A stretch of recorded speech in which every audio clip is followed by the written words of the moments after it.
സഹൃദയരെ, എല്ലാവർക്കും ഈ കഥാപ്രസംഗ ടീമിന്റെ സ്നേഹ വന്ദനം. കഥാപ്രസംഗ പരിപാടി തുടങ്ങുന്നതിന് മുൻപ് ഞാൻ എൻ്റെ ഈ പിന്നണിയിൽ പ്രവർത്തിക്കുന്ന സുഹൃത്തുക്കളെ ഒന്ന് പരിചയപ്പെടുത്താം.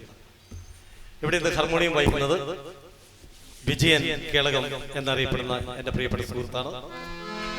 അതുപോലെ തബല വായിക്കുന്നത് നിങ്ങൾക്കറിയാം, ഒരുപാട് കാലം തബല വായിച്ചുകൊണ്ട് നമ്മുടെ നാട്ടിലുണ്ടായിരുന്ന MR മുരളീധരനാണ്. അതുപോലെ ടൈമിംഗ് വായിക്കുന്നത് ശ്രീ ചാണപ്പാറ ബൈജു ആണ്.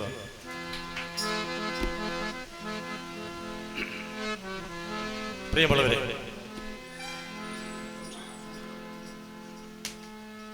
പന്ത്രണ്ടായിരത്തിലധികം വേദികളിൽ മലയാളത്തിൽ കഥാപ്രസംഗ കലാപ്രസ്ഥാനം കഥകളെ പറഞ്ഞ് നമ്മുടെ കേരളക്കരയെ കോൾമേർ കൊള്ളിച്ച ബി സാംബശിവന്റെ സ്മരണകൾക്ക് മുൻപിൽ നമസ്കരിച്ചുകൊണ്ട് അദ്ദേഹത്തിന്റെ ഒരു കഥയായ ഈ കഥ ഞാനിവിടെ അവതരിപ്പിക്കുകയാണ്. വിശ്വസാഹിത്യകാരനായ ടോൾസ്റ്റോയിയുടെ ദി പവർ ഓഫ് ഡാർക്ക്നെസ്, അന്ധകാരത്തിന്റെ ശക്തി, തമസിന്റെ ശക്തി, ആ കഥയാണ് ഞാനിവിടെ ഇന്ന് അവതരിപ്പിക്കുന്നത്. റഷ്യയിലാണല്ലോ ടോൾസ്റ്റോയി ജനിച്ചത്. അവിടെ വെച്ചാണ് ഈ കഥ രചിക്കപ്പെട്ടത്. ഈ കഥ പ്രസിദ്ധീകരിച്ചപ്പോൾ തന്നെ ജനങ്ങൾ ഇന്ന് വളരെ ആവേശത്തോടു കൂടി ഇങ്ങനെ വായിച്ചു. പക്ഷെ അന്നത്തെ ഭരണകൂടം, സർ ചക്രവർത്തിയുടെ ഭരണകൂടം ഈ കഥ നിരോധിച്ചു. എന്നിട്ട് ഫലമുണ്ടായില്ല. ജനങ്ങൾ ഇന്ന് വളരെ രഹസ്യമായി ഇങ്ങനെ വായിച്ചു. ഈ വിവരം ഭരണകൂടത്തിന്റെ രഹസ്യ അന്വേഷണ വിഭാഗം ഭരണത്തലവനെ അറിയിച്ചു. അപ്പൊ അദ്ദേഹത്തിന്റെ ഒരു ആഗ്രഹം, അങ്ങനെയാണെങ്കിൽ ഈ കഥ ഒന്ന് വായിക്കണമല്ലോ. അദ്ദേഹവും വായിച്ചു. വായിക്കുന്നവരും അദ്ദേഹത്തിന്റെ കണ്ണുകൾ നിറയുകയും അദ്ദേഹത്തിന്റെ ആകാംക്ഷ ഏറി വരികയും ചെയ്തു. ഈ കഥ വായിച്ചു കഴിഞ്ഞപ്പോൾ അദ്ദേഹം പ്രഖ്യാപിച്ചു, ഞാൻ ഖേദിക്കുന്നു. ഈ കഥ നിരോധിച്ചതിൽ ഞാൻ ആത്മാർത്ഥമായി ഖേദിക്കുന്നു. നാളെ തന്നെ ഈ പുസ്തകം പ്രസിദ്ധീകരിക്കട്ടെ. പറഞ്ഞ നാളെ തന്നെ ആ പുസ്തകം പ്രസിദ്ധീകരിക്കപ്പെട്ടു. ഒറ്റ ദിവസം കൊണ്ട് ഈ പുസ്തകത്തിന്റെ 35,000 പ്രതികൾ വിറ്റഴിച്ചു.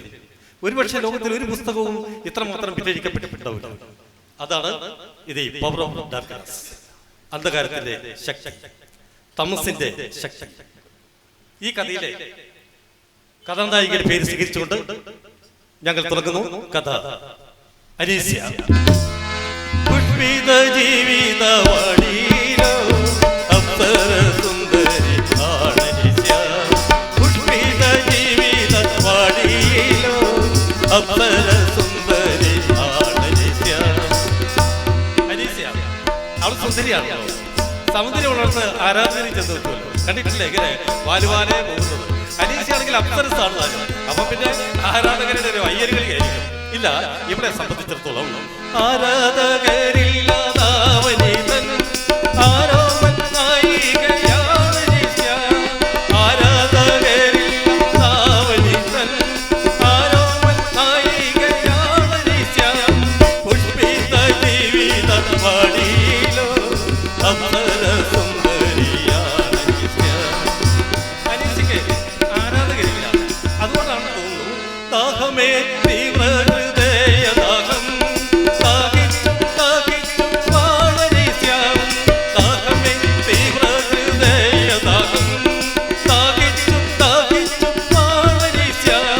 പുഷ്പിത ജീവിത വഴിയിലോ അപ്സര സുന്ദരി ആണനീസ്യ. അടുത്തത് അവളുടെ ഭർത്താവ്. ഈ കഥയിലെ മുഖ്യ കഥാപാത്രങ്ങളെ സംബന്ധിച്ച് ഒരു ലഘു വിവരണം.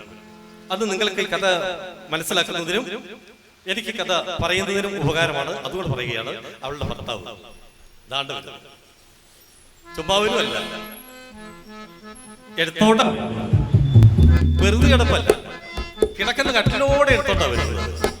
അപ്സര സുന്ദരിയുടെ ഭർത്താവിന് വയസ്സ് 77. നല്ല പൊരുത്തം. പക്ഷെ വലിയ പണക്കാരനാണ്. ഈ കണ, ഈ സ്വത്തും ആ നെൽപ്പാടവും ആ എസ്റ്റേറ്റും എല്ലാം അയാളുടെ സ്വന്തമാണ്. പക്ഷെ എന്ത് ചെയ്യാൻ, വയസ്സായി പോയി, കിടപ്പായി. പണമുണ്ടെങ്കിൽ പിന്നെ പ്രശ്നമൊന്നുമില്ല. എവിടെ വേണമെങ്കിലും നമുക്ക് പോയി ചികിത്സിക്കാം. ലണ്ടനിലോ അമേരിക്കയിലോ മോസ്കോയിലോ വാഷിംഗ്ടണിലോ റഷ്യയിലോ എവിടെ വേണമെങ്കിലും പോയി ചികിത്സിക്കാം. പക്ഷെ ഇതെവിടെ കൊണ്ടുപോയിട്ടൊന്നുമില്ല. അവിടെ തന്നെ ഇട്ട് ചികിത്സിക്കുക. 4 വൈദ്യന്മാര് ചികിത്സിച്ച് ക്ഷീണിച്ച് മാറി നിൽക്കുന്നുണ്ട്. 5ാമത്തെ വൈദ്യര് ഏറ്റ് ചികിത്സിക്കുന്നുണ്ട്. അങ്ങേര് പറയുന്നത് ശരിപ്പെടുത്തി കൊടുക്കാൻ പറ്റും. അപ്പൊ 2 പേരായി ജീവിതമാകുന്ന മലർവാടിയിൽ ഒരു അപ്സരസിനെ പോലെ വിലസുന്ന എവിടെയൊക്കെ എലീസയും 77 വയസ്സുള്ള അവളുടെ ഭർത്താവ്. അടുത്തത് ആ വീട്ടിലെ വേലക്കാരൻ. വലിയ വീടാകുമ്പോൾ അവിടെയൊക്കെ വേലക്കാർ ആവശ്യം. അവിടെയുള്ളവർക്കൊന്നും വയ്യ, എവിടെയെങ്കിലും അങ്ങ് ഇരിക്കും, അല്ലെങ്കിൽ അങ്ങ് കിടക്കും, ഒന്നും വയ്യ. ഇവിടെയുണ്ട് ഒരു വേലക്കാരൻ, കണ്ടാൽ കൊള്ളാം, ആള് ചെറുപ്പമാണ്. അവന്റെ പേര് നികിത.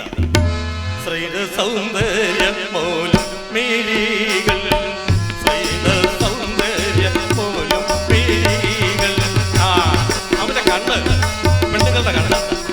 എനിക്ക് തോന്നുന്നത് അവന് അവയവങ്ങൾ ഫിറ്റ് ചെയ്യാൻ നേരത്ത് ബ്രഹ്മാവിന് എന്തോ അബദ്ധം സംഭവിച്ചതാണ്.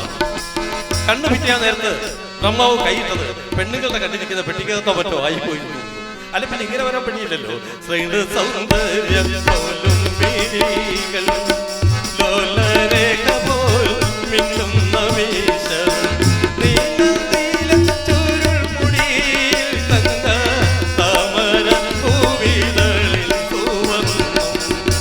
നീല നീല ചുൽമുടിയിൽ താമരപ്പൂവിതളിന്റെ നിറവും പറ്റുമൊക്കെ അവന്റെ പ്രത്യേകതകളാണ്.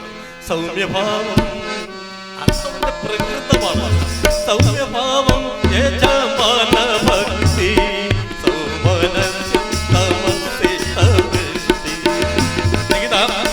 വയസ്സ് 26. കഴിഞ്ഞ സെപ്റ്റംബറിൽ അവർ 25 തികഞ്ഞു. ഇപ്പം 26 നടന്നു. അടുത്തത് നികുതിയുടെ അച്ഛൻ, ഒരു പരമഭക്തൻ. ഈ ബൈബിളിലെ വാക്യങ്ങളുണ്ടല്ലോ, 10 കൽപ്പനകൾ, അതിങ്ങനെ പാടി നടന്നു. പാട്ടാകലേ കേൾക്കാം. കള്ളവായി സാക്ഷി പറഞ്ഞിടല്ലേ,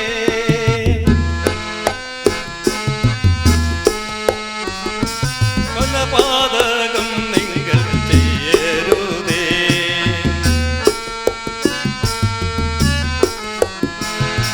വ്യതിയാനം ധർമ്മത്തിലേകിടല്ലേ,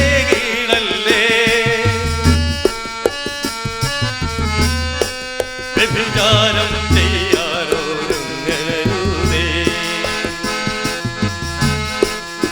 അല്ലെങ്കിലും ഈ ഭക്തന്മാരെയൊക്കെ എനിക്ക് വലിയ ഇഷ്ടം. കാരണം ആരായാലും ഭക്തിയായിട്ട് നടക്കുന്ന കാലത്തോളം ആള് നല്ലവനാണ്, അത്രത്തോളം നല്ലതാണ് ഭക്തി. ഈ മനുഷ്യനുണ്ടല്ലോ നികുതിയുടെ അച്ഛൻ, അദ്ദേഹം വെറുതെ പറയുകയല്ല, അത് തന്റെ ജീവിതത്തിൽ പ്രാവർത്തികമാക്കണമെന്ന് അദ്ദേഹത്തിന് നിർബന്ധമുണ്ട്. അത് ഞാൻ ഈ കഥയിൽ സന്ദർഭം വരുമ്പോൾ പറഞ്ഞുകൊള്ളാം, അല്ലെങ്കിൽ നിങ്ങൾക്ക് മനസ്സിലായിക്കൊള്ളും. അടുത്തത് നികുതിയുടെ അമ്മ, ഒരു ഭയങ്കര തള്ള. സ്വർഗരാജ്യം ഉണ്ടല്ലോ, സ്വർഗരാജ്യം അത് ശക്തി എന്നിട്ട് വേണ്ട, കിട്ടുവാണോ നമുക്ക് ഇവിടെ റൊക്കമായിട്ട് കിട്ടണം. അല്ല, അവര് പറയുന്നതിലും ചില കാര്യങ്ങളൊക്കെ ഉണ്ട്. എന്റെ മുത്തശ്ശി പറയായിരുന്നു, മക്കളെ 3 തട്ട്, ആകാശം ഭൂമി പാതാളം, അതിന് നടുക്കത്തെ തട്ടില്ല നമ്മളൊക്കെ താമസിക്കുന്നത്. നമ്മളൊക്കെ ഇവിടെ നല്ലവരായിട്ട് ജീവിക്കുവാണോ നമ്മൾ നേരെ മുകളിലോട്ട് പോകും. ഇനി മോശക്കാരായിട്ടാണോ ജീവിക്കുന്നത് നമ്മൾ നേരെ താഴേക്ക് പോകും. മുകളിൽ നല്ല സുഖമാണ്. രാവിലെ എന്നെ അവിടെ അങ്ങ് പറഞ്ഞാൽ മതി. സ്വർഗത്തില് രാവിലെ ചപ്പാത്തിയും പരിപ്പറിയും വേണോ അങ്ങോട്ട് പറഞ്ഞാൽ മതി. ഉച്ചയ്ക്ക് ബിരിയാണി വേണോ, നെയ്ച്ചോറോ, എന്ത് വേണോ അങ്ങോട്ട് പറഞ്ഞാൽ മതി. പക്ഷെ താഴെ നരകത്തില് ഒരു വലിയ കുട്ടകത്തിനകത്ത് അങ്ങനെ എണ്ണ തിളപ്പിച്ചിട്ടേക്കുക. എന്തോന്നിനാ? പാപം ചെയ്തിട്ട് ചെല്ലുന്നവരെ പൊരിക്കാൻ. എനിക്ക് സംശയം കേട്ടോ. കാരണം നമ്മളിപ്പോ ഒരു മത്തി വെച്ചെടുക്കുന്ന പാഠം എന്താണെന്ന് നമുക്കറിയാം. ഞാൻ നമ്മുടെ നാട്ടിലെ കച്ചവടക്കാരോട് ചോദിച്ചു. ഞാൻ കുഞ്ഞാറേന്റെ കടയിൽ ചെന്നു, ജോണിയുടെ കടയിൽ ചെന്നു, കേരളത്തെ സ്വന്തം പള്ളിയുടെ കടയിൽ ചെന്നു. അവരൊക്കെ ഞാൻ ചോദിച്ചു, നിങ്ങളൊക്കെ നരകത്തിലോട്ടാണോ അഭിപ്രായിക്കുന്നത്? അവരൊക്കെ കൊച്ചിക്ക് വാലപ്പടി. അപ്പൊ കൊച്ചുകുട്ടികൾക്ക് പോലും അറിയാം. എന്റെ മുത്തശ്ശി പറഞ്ഞത് തികച്ചും അശാസ്ത്രീയമായ ഒരു കാര്യമാണ്. കാരണം സൂര്യൻ ചുറ്റി 89 ഗോളങ്ങൾ ഉണ്ടെന്നും അതിലൊന്നാണ് നമ്മൾ അധിവസിക്കുന്ന ഈ ഭൂമി എന്നൊക്കെ കൊച്ചുകുട്ടികൾക്ക് പോലും അറിയാം. പക്ഷെ ഇവിടെ ഇതല്ല പറയുന്നു. സ്വർഗരാജ്യം ഉണ്ടല്ലോ, സ്വർഗരാജ്യം അത് ചത്തി എന്നിട്ട് വേണ്ട, കിട്ടുവാണോ നമുക്ക് ഇവിടെ റൊക്കമായിട്ട് കിട്ടണം. ഇനി കഥയുമായി ബന്ധപ്പെടുന്ന ഒരു പെൺകുട്ടി കൂടിയുണ്ട്. ആദ്യ ഭാര്യയിൽ വൃദ്ധകാന്തലുള്ള കുലീനെന്ന പെൺകുടി, ആദ്യ ഭാര്യയിൽ വൃദ്ധകാന്തലുള്ള കുലീനെന്ന പെൺകുടി. അതാണ് ഈ പ്രായ വ്യത്യാസം. അനീസിയ അവളുടെ 2ാമത്തെ ഭാര്യ, അവളുടെ ഭർത്താവിന്റെ ആദ്യ ഭാര്യയിൽ വൃദ്ധകാന്തലുള്ള കുലീനെന്ന പെൺകുടി, ആദ്യ ഭാര്യയിൽ വൃദ്ധകാന്തലുള്ള കുലീനെന്ന പെൺകുടി, കാമദേവൻ കടഞ്ഞ രൂപം ആഗ്രഹത്തിൽ വളർന്നിരേ. കാമദേവൻ കടഞ്ഞ രൂപമാതാഗ്രഹത്തിൽ വളർന്നിതേ അക്വിലീൻ എന്ന പെൺകുടി, അക്വിലീൻ എന്ന പെൺകുടി. ഇത്രയും ആളുകളാണ് ഈ കഥയിലെ മുഖ്യ കഥാപാത്രങ്ങൾ. ഈ പെൺകുട്ടിയെ ഈ സമയപരിമിതി കൊണ്ട് ഞാൻ ഈ കഥയിലേക്ക് എടുത്ത് പ്രതിപാദിക്കുന്നില്ല എന്ന് ഓർമ്മിപ്പിക്കുകയാണ്. ഒന്ന് അലീസിയ, രണ്ടാമത്തെ ഭർത്താവ്, മൂന്ന് വീട്ടിലെ വേലക്കാരൻ, വേലക്കാരന്റെ അച്ഛൻ, വേലക്കാരന്റെ അമ്മ, പിന്നെ ഈ കഥയുമായി ബന്ധപ്പെട്ട ഈ പെൺകുട്ടി. നമുക്ക് കഥ ആരംഭിക്കാം.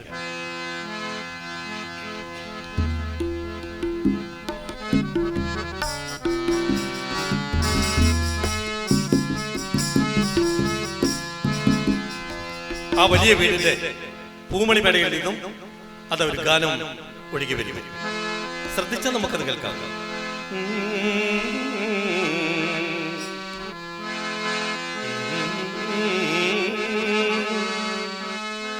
വന്നിടും നീ എന്തു ചെയ്യും നിന്നാത്മനായകൻ എന്തുരാവിൽ വന്നിടും വന്നാൽ നീ എന്തു ചെയ്യും. അത് പാടുന്നത് മറ്റാരുമല്ല, അലീസിയ. അവളുടെ മുന്നിൽ കാണുന്ന വലിയൊരു നിലക്കണ്ണടിയിൽ നോക്കിക്കൊണ്ട് അവൾക്ക് വേണ്ടി മാത്രം പാടുകയാണ്. നിന്നാത്മനായകൻ ഇന്നുരാവിൽ വന്നിടും വന്നാൽ നീ എന്തു ചെയ്യും. നിന്നാത്മനായകൻ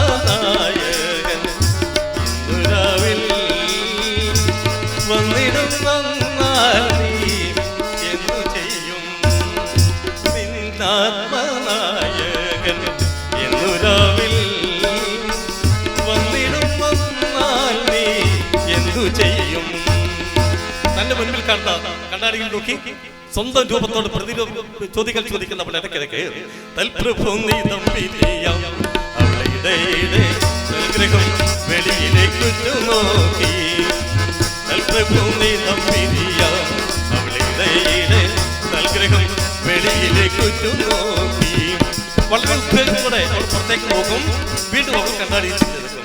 നിന്നാത്മനായകൻ ഇന്നുരാവിൽ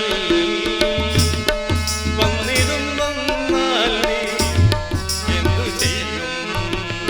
നിന്നാത്മനായകൻ ഇന്നുരാവിൽ വന്നിടും വന്നാൽ നീ എന്തു ചെയ്യും. കൊച്ചമ്മ, അതാ നികിത വേലക്കാരൻ വാതിക്കൽ. എന്ത് വേണം അവിടെ കൊച്ചമ്മയ്ക്ക്? കൊച്ചമ്മ യജമാന് ബോധമില്ല. ബോധമില്ലേ? അത്രേ ഉള്ളൂ. ഞാൻ വിചാരിച്ചില്ല ചത്തുപോയി. വന്നേക്കാം, പോകാൻ. അവനകത്തേക്ക് കൂടി അവൾ വീണ്ടും കണ്ണാടി തിരിച്ചു വന്നു. നിന്നാത്മനായകൻ ഇന്നുരാവിൽ വന്നിടും വന്നാൽ നീ എന്തു ചെയ്യും. നിന്നാത്മനായകൻ ഇന്നുരാവിൽ വന്നിടും വന്നാൽ നീ എന്തു ചെയ്യും. കൊച്ചമ്മ, അവൻ വീണ്ടും വന്നു. ഇതൊരു സ്വൈര്യക്കേടായതുകൊണ്ടാ. കൊച്ചമ്മ കൊച്ചമ്മ കൊച്ചമ്മ. എന്ത് വേണം കൊച്ചമ്മയ്ക്ക്? എന്ത് വേണം കൊച്ചമ്മയ്ക്ക്? കൊച്ചമ്മ യജമാന്റെ ബോധം തെളിഞ്ഞു. എന്റെ നികിത, നീ അല്ലാതെ വേറെ ആരെങ്കിലും അദ്ദേഹം ഒന്ന് കണ്ണടച്ചപ്പോഴേക്കും ബോധമില്ലേ ബോധമില്ലേ എന്ന് പറഞ്ഞ് ഓടി നടക്കൂ. ആട്ടെ, നീ അവിടെ പോയിരുന്നു. ഞാൻ എന്ത് വേണം കൊച്ചമ്മ? പുതിയ ഔഷധങ്ങളും തേടി പലടവും ഞാൻ സഞ്ചരിച്ചു. പുതിയ ഔഷധങ്ങളും തേടി പലടവും ഞാൻ സഞ്ചരിച്ചു. ഒരു പുതിയ ഡോക്ടർ അദ്ദേഹം വന്നിട്ടുണ്ട്. അദ്ദേഹം കുറെ മരുന്ന് കുറിച്ച് തന്നിട്ടുണ്ട്. അത് കൊടുത്ത സുഖമാവുമെന്ന് അദ്ദേഹം പറയുന്നത്. അതുകൊണ്ട് പുതിയ ഔഷധങ്ങളും തേടി തേടി പലടവും ഞാൻ സഞ്ചരിച്ചു. നീയുണ്ട്, നിന്റെ കുറെ പുതിയ ഔഷധമുണ്ട്. എന്റെ പിന്നെ ഞാൻ പറയുന്നത് കേൾക്ക്. മതിമരുന്നും മന്ത്രവാദവുമായി ചിലവഴി കേട്ടില്ല പോലും. മരുന്നും മന്ത്രവാദവും അവൾക്കാകെ അക്ഷമയായി കഴിഞ്ഞിരിക്കുന്നു. പക്ഷെ നികിത പറയുന്നു, അയ്യോ കൊച്ചമ്മ, അത് നമ്മുടെ കടമയല്ലേ കൊച്ചമ്മ. ഓ കടമ, കുറെ കാലമായി കടമ. നീ പോയി കടമയാണ് നിറവേറ്റ്. എവിടെ പോയാലും എന്റെ പൊന്നെ അല്പം നേരത്തെ വീട്ടിൽ വന്നേക്കണം. എന്താ കൊച്ചമ്മ? യജമാനും തിരക്കിയോ? അവൾ അവനെ സൂക്ഷിച്ചു നോക്കി. തിരക്കി? യജമാനല്ല, പിന്നെ പിന്നെ നിന്നെ തിരക്കിയത് യജമാനനല്ല ഞാൻ എത്ര നേരം നികിതയെ കാത്തു കഴിഞ്ഞതില്ല. യജമാനനല്ല ഞാൻ എത്ര നേരം നികിതയെ കാത്തു കഴിഞ്ഞതില്ല. ദിവസങ്ങൾ ചിലത് മുന്നോട്ട് പോകുന്നു. ആ വീട്ടിൽ പല പല സംഭവ വികാസങ്ങൾ നടന്നു കഴിഞ്ഞിരിക്കുന്നു. ഇന്ന് അനീസ്യ വൃദ്ധന്റെ ഭാര്യയാണ് എന്ന് പറയുന്നതിന് സത്യം അവൾ മറ്റൊരാളായി മാറിക്കഴിഞ്ഞിരിക്കുന്നു.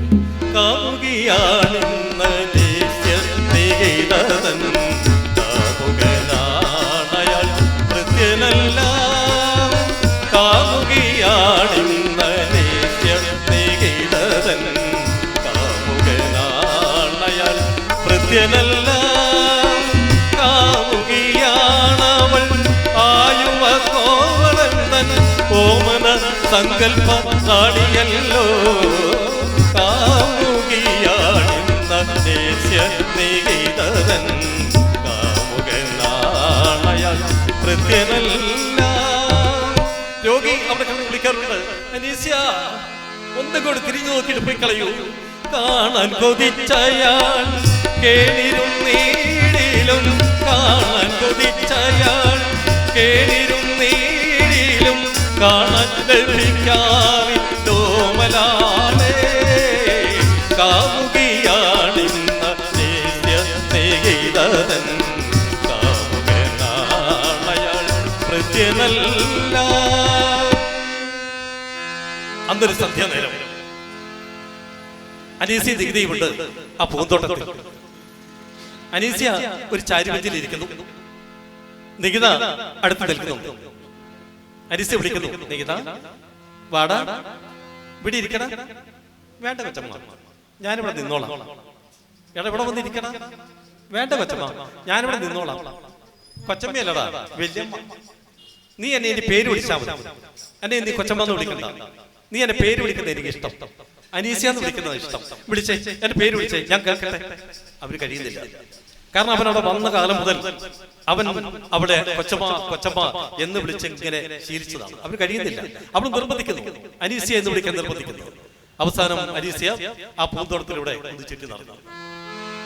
നികിതയെ പൂന്തോട്ടത്തിലൂടെ ചുറ്റി നടന്ന് ആ വല്ലികളും ലതകളും പൂക്കളും ഒക്കെ അവൻ അവളെ പേര് വിളിക്കുന്നത് കേൾക്കാൻ കാതോർത്ത് നിൽക്കുന്നത് പോലെ അവൻ അവിടെ എത്തി. അവൾ നിർബന്ധിക്കുന്നു. അവസാനം നികിത വിളിക്കുന്നു, അനീസ്യ, നികിത, അനീസ്യ, നികിത. തരുന്നിതാ ഞാൻ എൻ ഹൃദയം, തരുന്നു നികിത എൻ ഹൃദയം. തരുമോ നികിത നിൻ ഹൃദയം, പകരം തരുമോ നിൻ ഹൃദയം. തരുന്നിതാ ഞാൻ എൻ ഹൃദയം, തരുന്നു നികിത എൻ ഹൃദയം. തരുമോ നികിത നിൻ ഹൃദയം, പകരം തരുമോ നിൻ ഹൃദയം. മനസ്സിനുള്ളിലെ മധുവല്ലോ മനസ്സറിഞ്ഞു തരുന്നു ഞാൻ. മനം നിറഞ്ഞു മതിക്കൂ നീ, മനം നിറഞ്ഞു മതിക്കൂ നീ. തരുന്നിതാ ഞാൻ എൻ ഹൃദയം, തരുന്നു നികിത എൻ ഹൃദയം. തരുമോ നികിത നിൻ ഹൃദയം, പകരം തരുമോ നിൻ ഹൃദയം. അനീസ്യ, അത് രോഗി വിളിക്കുന്നു. ഓ ദേ വരുന്നേ. അവനകത്തേക്ക് ഓടി. അവൾ അന്നൊരു ഉച്ച കഴിച്ച സമയം ആ വീട്ടിലേക്ക് ഒരു പാട്ടുകാരൻ വരുന്നു. പാട്ടുകാരൻ വീടിന്റെ മുറ്റത്തെത്തി കഴിഞ്ഞു. ആ മാളികയുടെ മുറ്റത്തെത്തി കഴിഞ്ഞു. പാട്ട് കേട്ടാണ് അനീസ്യ പുറത്തേക്ക് വന്നത്. അവൾ ക്ഷണിച്ചു, വരൂ അമ്മാവ, ഇരിക്കൂ അമ്മാവ. എന്തൊരു സ്നേഹം വേലക്കാരന്റെ അച്ഛനോട്. വരൂ അമ്മാവ, ഇരിക്കൂ അമ്മാവ. അമ്മാവ വന്നു. അമ്മാവിനിരുന്നു. അവിടെ ചോദിച്ചു, വിശേഷം ചോദിച്ചു. മകനെ കാണാനാണോ, മകനെ കാണാനാണോ, മകനെ കാണാനാണോ, മകനെ കാണാനാണോ. മുപ്പീന്ന് പറഞ്ഞു, മകനെ കാണാം, മകനെ കാണാം, യജമാനനെ കാണാൻ എത്ര ഞാൻ കൊതിക്കുന്നു. യജമാനനെ കാണാൻ എത്ര ഞാൻ സുഖമില്ല, കിടപ്പ. പിന്നെ നികിത പുറത്തെങ്ങോ പോയിരിക്കുകയാകാം, നികിത പുറത്തെങ്ങോ പോയിരിക്കുകയാകാം. നികിതയ്ക്കേകാൻ നിങ്ങൾക്കെന്തുണ്ടു വിശേഷങ്ങൾ, നികിതയ്ക്കേകാൻ നിങ്ങൾക്കെന്തുണ്ടു വിശേഷങ്ങൾ. വിശേഷമുണ്ടോ എന്ന് ചോദിച്ചാൽ എന്റെ കുഞ്ഞേ വിശേഷമുണ്ട്. അവനിങ്ങനെ നിന്നാ മതിയോ കുഞ്ഞേ, അവനിങ്ങനെ നിന്നാ മതിയോ കുഞ്ഞേ. കുഞ്ഞേ അവന് വയസ്സ് 26ആയി, കഴിഞ്ഞ സെപ്റ്റംബറിൽ അവന് 25 തികഞ്ഞു. അവനെ നമുക്ക് എവിടെയെങ്കിലും ഒരുക്കണം. കണ്ടുവച്ചിട്ടുണ്ട് ഞാൻ നികിതയ്ക്കൊരു കൊച്ചു പെൺമണിയാളെ. ഈ വിവാഹപ്രായമാകുമ്പോ ഓരോരുത്തർക്കും ഓരോ ആഗ്രഹമാണ്, അത് ഓരോ കാഴ്ചപ്പാടായിരിക്കും. ചിലർക്ക് സുന്ദരിയായ ഭാര്യ ആവണം, ചിലർക്ക് ഭാര്യയ്ക്ക് ഒത്തിരി മുടിയുണ്ടാവണം, ചിലർക്ക് നല്ല വിദ്യാഭ്യാസമുള്ള പെണ്ണായിരിക്കണം, ചിലർക്ക് നല്ല സാമ്പത്തിക ശേഷിയുള്ള കുലമഹിമയുള്ള പെണ്ണായിരിക്കണം, ചെറുക്കനായിരിക്കണം. അങ്ങനെ പല ആഗ്രഹങ്ങളും. അത് ഓരോരുത്തർക്കും ഓരോ ഓരോ കാഴ്ചപ്പാടാണ്. എനിക്ക് നേരത്തെ തന്നെ എൻ്റെ അടുത്തൊരു കാഴ്ചപ്പാടുകാരനുണ്ടായിരുന്നു. നമ്മൾ ദൂരെ എവിടെ പോകണ്ട, നമ്മുടെ തബലിസ്റ്റ് മുരളീധരൻ. അദ്ദേഹം ഒരിക്കൽ എന്നോട് ചോദിച്ചു, ഞങ്ങൾ ഈ നേരത്തെ രാജീവ് ഭാഷ പറഞ്ഞല്ലോ ഒരുപാട് സ്റ്റേജുകളിൽ ഇങ്ങനെ പോയി, അപ്പം ഞങ്ങൾ കഥാപുസ്തകം ഇങ്ങനെ അവതരിപ്പിച്ച് നടക്കുന്ന ആ ടൈമായി. ഒരു സ്ഥലം പറഞ്ഞു, തോമസ് ഇന്ന് ഫ്രീ ആണോ? എന്താ ഒരു സ്ഥലം വരെ പോയേക്കോ? എന്താ ഒരു പെണ്ണ് കാണാൻ പോകണമെന്നുണ്ട്, ഒരു കല്യാണം കഴിച്ചാൽ കൊള്ളാമുണ്ട്. അതിനെന്താ കല്യാണം കഴിക്കുന്നതിന് എന്താ, നിനക്ക് പ്രായമായല്ലോ. ഏതായാലും ഞാൻ അദ്ദേഹത്തിന് വേണ്ടി പെണ്ണ് കാണാൻ പോയി. പെണ്ണ് ചായ എല്ലാം കൂടെ തന്നു, വളരെ സന്തോഷമായി. എനിക്കിഷ്ടപ്പെട്ടു കേട്ടോ, നല്ല സുന്ദരിയായ, അത്ര മോശമില്ല. അത്യാവശ്യം നമ്മൾ നേരത്തെ പറഞ്ഞ പോലെ മുടിയൊക്കെ ഉണ്ട്, വിദ്യാഭ്യാസമൊക്കെ ഉണ്ട്, കുഴപ്പമില്ല, സാമ്പത്തികമുണ്ട്, നല്ല കുലമഹിമയുണ്ട്. എന്റെ കാഴ്ചപ്പാടിൽ അതുകൊണ്ട് ഞാൻ അദ്ദേഹത്തെ വിളിച്ചു ചോദിച്ചു, അല്ല മുരളി എങ്ങനെ, എനിക്കിഷ്ടപ്പെട്ടു, നിനക്കോ? എനിക്കത് പറ്റില്ല. ഞാൻ ചോദിച്ചാ എന്താ കുഴപ്പം? തോമസ്, ഇത് ദാമ്പത്യ ജീവിതമാണ്.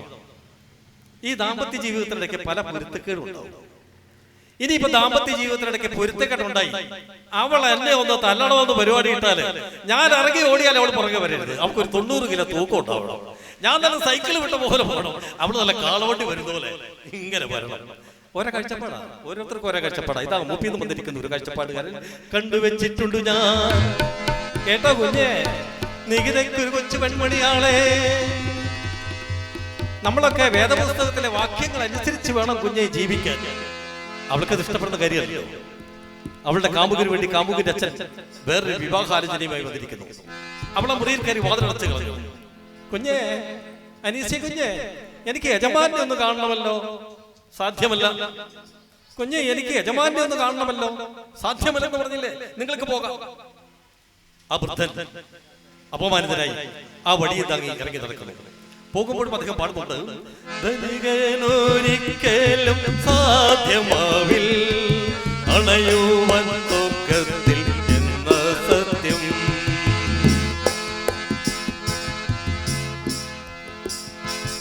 അവർ ദരിദ്രന്മാർ അനുഗ്രഹീത,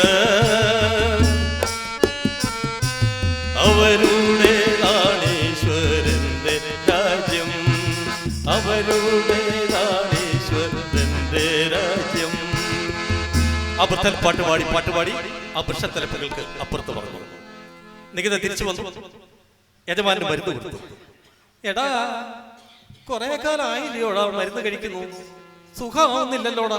സുഖായിക്കോളുവേ. എടാ, നീ വല്ലതും കഴിച്ചോടാ? ഇല്ലേ, കഴിച്ചോളാവേ. എന്നാ ചെന്ന് വല്ലതും വാങ്ങി കഴിക്കടാ. അവൻ അകത്തേക്ക് പോകുന്നിറങ്ങിയപ്പോൾ അദ്ദേഹം വീണ്ടും വിളിച്ചു, എടാ അവളെ എന്ത് ചെയ്യടാ? അനീസ്യ അകത്ത് കാണുവേ. എന്താ ചെന്നൊന്ന് തിരക്കടാ, ഞാൻ വിളിക്കുന്നു എന്ന് പറഞ്ഞു. അവൻ അകത്തേക്ക് അടുക്കളയിലേക്ക്. അടുക്കളക്കാരി പെണ്ണ് അവനോട് ചോദിച്ചു, കൊച്ചമ്മേനെ തിരക്കിയാണോ? കൊച്ചമ്മേനെ തിരക്കിയാണോ? വേണ്ട, അകത്ത് കിടന്ന് കരയുക. കുറെ നേരമായി അകത്ത് കിടന്ന് കരയുക. ചെല്ല്, അങ്ങോട്ട് ചെല്ല്. നികിത മുറിയിലേക്ക് ചെന്നു. ശരിയാണ്, തന്റെ കിടക്കയിൽ കവിഴ്ന്ന് കിടന്ന് ഏങ്കിലടിക്കുകയാണ് അനീസ്യ. അവനടുത്ത് ചെന്നു, അവിടെ തൊട്ട് വിളിച്ചു, അനീസ്യ. അവൾ ചാടി എഴുന്നേറ്റു. അരുത്, മേലെന്നെ വിളിക്കരുത്. എന്താ, എന്ത് പറ്റിയെന്നോ? നീ ഇത്ര ചതിയനാണെന്ന് ഞാൻ അറിഞ്ഞില്ല നികിത. നിശ്ചയിച്ചല്ലോ നിൻ അച്ഛൻ നിനക്കൊരു നിസ്തുലറാണിയെ സമ്മാനിക്കാൻ. നിശ്ചയിച്ചല്ലോ നിൻ അച്ഛൻ നിനക്കൊരു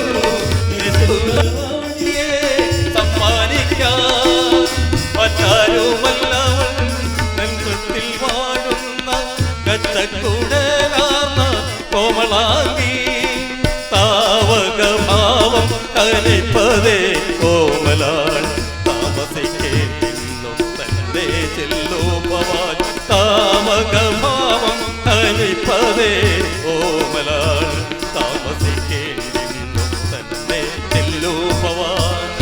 ഓഹോ, എന്റെ അച്ഛനോട് വന്നിരുന്നു അല്ലേ? അച്ഛൻ പറഞ്ഞത് ശരിയാണ്. എന്റെ അച്ഛൻ പറഞ്ഞത് ശരിയാണ്. ഞാനൊരു പെൺകുട്ടിയെ സ്നേഹിക്കുന്നുണ്ട്, ഒരേ ഒരു പെൺകുട്ടി.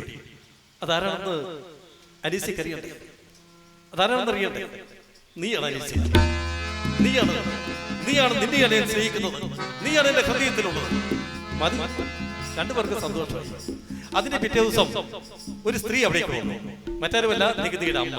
ആ ഭയങ്കര തള്ള. സ്വർഗരാജ്യം ഉണ്ടല്ലോ, സ്വർഗരാജ്യം. അത് ചത്തി എന്നിട്ട് വേണ്ട, ഉണ്ടെങ്കിൽ റൊക്കമായിട്ട് ഇവിടുന്ന് വാങ്ങാൻ വന്നിരിക്കുകയാണ് ആ സ്ത്രീ. അവര് അനീസിയുടെ പൊഴികൾ തലോടുന്നു. ആ മുഖം കൈക്കുമ്പിളിൽ എടുക്കുന്നു. അയ്യോ, ഇതെന്ത് ഈ മുഖം പാടിയിരിക്കുന്നേ? കുഞ്ഞു കരയുവാണോ?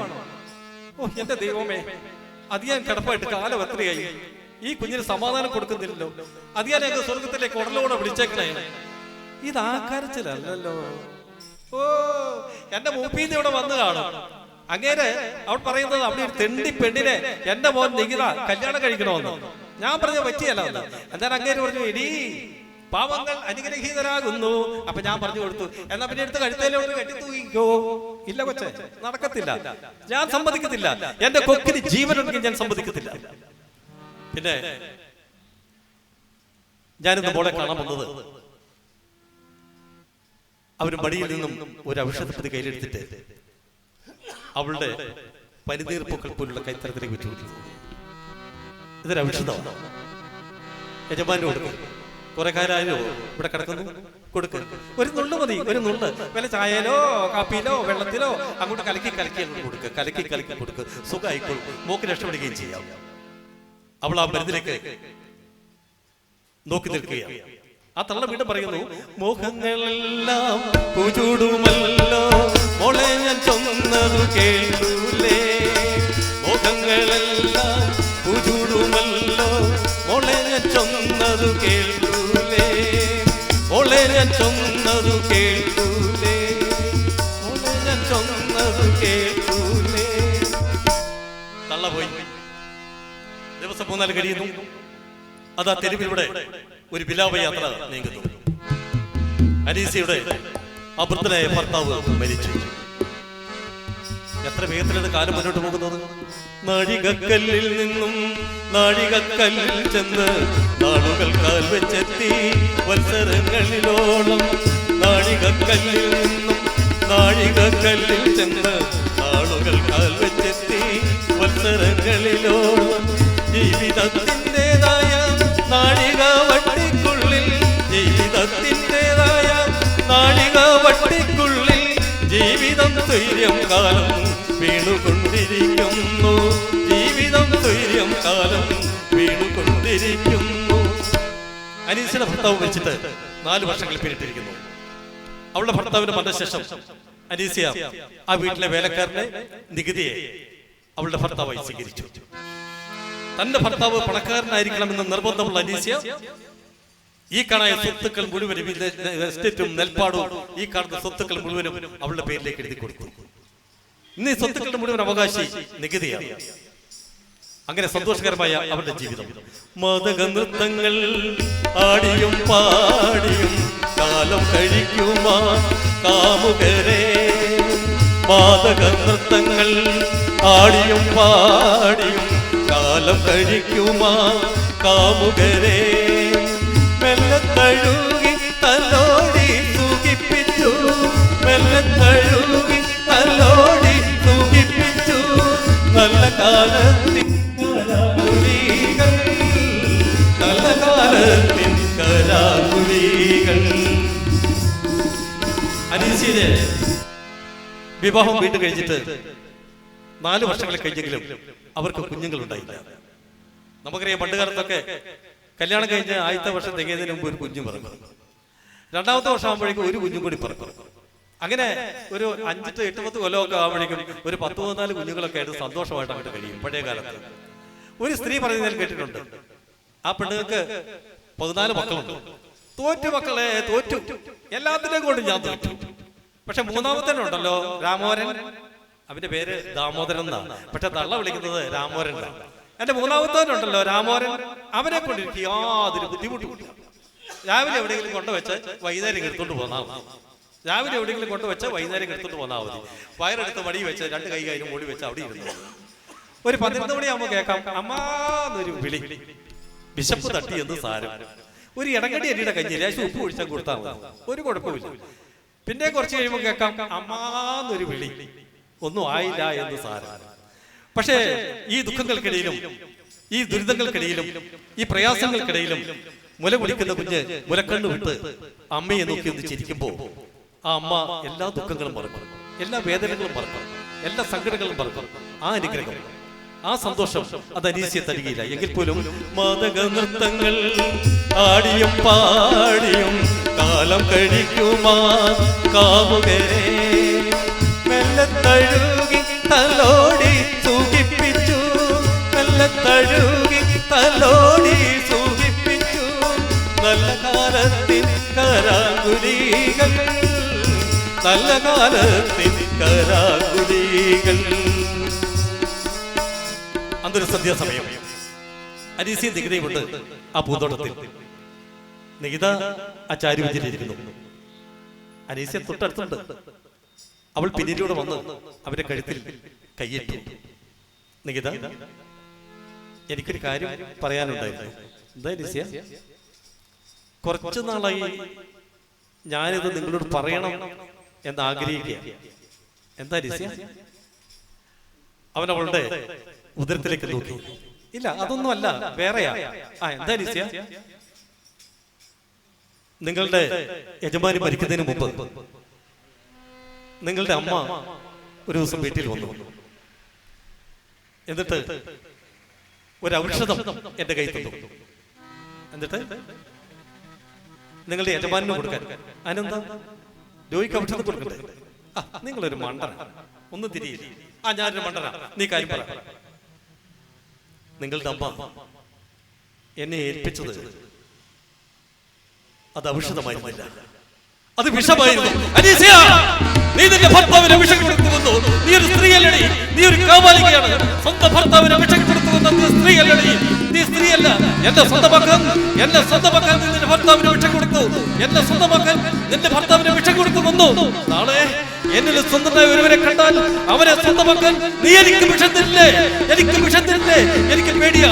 നിന്നോടൊപ്പം ഞാൻ നിൽക്കില്ല, നിന്നോടൊപ്പം ജീവിക്കില്ല. അവൻ ഇറങ്ങി ഓടുന്നു. നികിത, പോകരുത് പോകരുത് പോകരുത് നികിത. അവൻ നിന്നില്ല. അവന് കൊടുക്കാറ്റ് പോലെ ഓടി അകലുകയാണ്. ഒരു കരിയില പോലെ അവന് പിന്നാലെ അവൾ പറക്കുന്നു. അവൻ പടി കടന്ന് പുറപ്പെട്ടു കഴിഞ്ഞു. വീട്ടുപടിക്കൽ എത്തിയപ്പോഴേക്കും അനീസിയ അവിടെ തളർന്നു വീണു. വേലക്കാരികൾ വരുന്നു, അവളെ എടുത്തുകൊണ്ട് പോകുന്നു, അവളെ ശുശ്രൂഷിക്കുന്നു, അവളുടെ മുഖത്ത് വെള്ളം കുടയുന്നു. ഇല്ല, അനീസിക്ക് ബോധം തെളിഞ്ഞില്ല. ഞാനിപ്പോൾ ആത്മാർത്ഥമായി പ്രാർത്ഥിക്കുന്നു, അനീസിക്ക് ബോധം തെളിയാതിരിക്കട്ടെ. കാരണം അവൾക്ക് ഇനിയും ബോധം തെളിഞ്ഞാൽ അവൾക്ക് വിശക്കും. അവൾക്ക് ഇനിയും വിശന്നാൽ ഈ സ്വത്തുക്കളുടെ മുഴുവൻ ഉടമയായ അവളുടെ ഭർത്താവ് നികിത അവന് തിരിച്ചു വന്നില്ലെങ്കിൽ അവൾക്ക് വിശന്നാൽ അവൾക്ക് തെരുവിലേക്ക് ഇറങ്ങി തെണ്ടേണ്ടി വരും. അതുകൊണ്ട് ഞാനിപ്പോൾ ആത്മാർത്ഥമായി പ്രാർത്ഥിക്കുന്നു, അനീസിക്ക് ബോധം തെളിയാതിരിക്കട്ടെ. ബോധഹീനയായി കിടക്കുന്ന അനീസിയുടെ മുമ്പിൽ അവളെ വിട്ടിട്ട് എങ്ങോ ഓടിപ്പോയി കഴിഞ്ഞിരിക്കുന്ന അവളുടെ ഭർത്താവ് നികിതയുടെ മുൻപിൽ സമയപരിമിതി കണക്കിലെടുത്തുകൊണ്ട് ഞാൻ ഈ കഥ ഇവിടെ അവസാനിപ്പിക്കുന്നു. നിങ്ങൾക്ക് നമസ്കാരം.